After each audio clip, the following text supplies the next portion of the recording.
एक बार 22वें तीर्थंकर भगवान अरिष्टनेमी द्वारिका नगरी में पधारे। वासुदेव कृष्ण सपरिवार प्रभु की उपासना और धर्मदेशना श्रवण करने पहुंचे। द्वारिका के नर नारी भी पीछे न रहे, सभी समूह शरण में पहुंचे। द्वारिका में थावच्छा नामक एक संपन्न गृहस्थ महिला थी।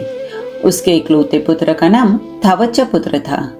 वह भी भगवान की धर्मदेशना श्रवण करने पहुंचा। उसने धर्मदेशना सुनी और उसे वैराग्य आ गया। माता ने बहुत समझाया, किंतु थावच्छा पुत्र अपने निश्चय पर अटल रहा।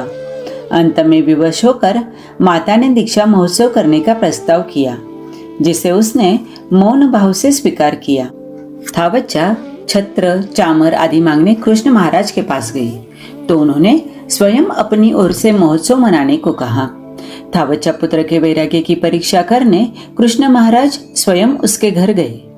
थावच्छा पुत्र की परीक्षा के पश्चात जब श्री कृष्ण को विश्वास हो गया कि उसका वैराग्य आंतरिक है, सच्चा है, तो उन्होंने द्वारिका नगरी में घोषणा करवा दी कि थावच्छा पुत्र भगवान अरिष्टनेमी के पास दीक्षित होना चाहते हैं।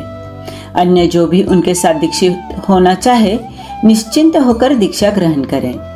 दीक्षित होने वालों के आश्रित जनों के पालन पोषण संरक्षण का संपूर्ण उत्तरदायित्व वासुदेव वहन करेंगे। घोषणा सुनकर 1000 पुरुष थावच्छा पुत्र के साथ प्रवर्जित हुए। कालांतर में थावच्छा पुत्र अनगार भगवान अरिष्टनेमी की अनुमति लेकर 1,000 मुनियों के साथ देश देशांतर में पृथक विचरण करने लगे।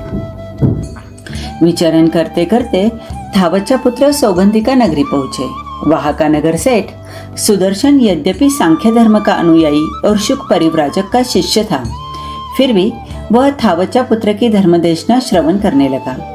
थावच्छा पुत्र और सुदर्शन श्रेष्ठी के बीच धर्म के मूल आधार को लेकर संवाद हुआ।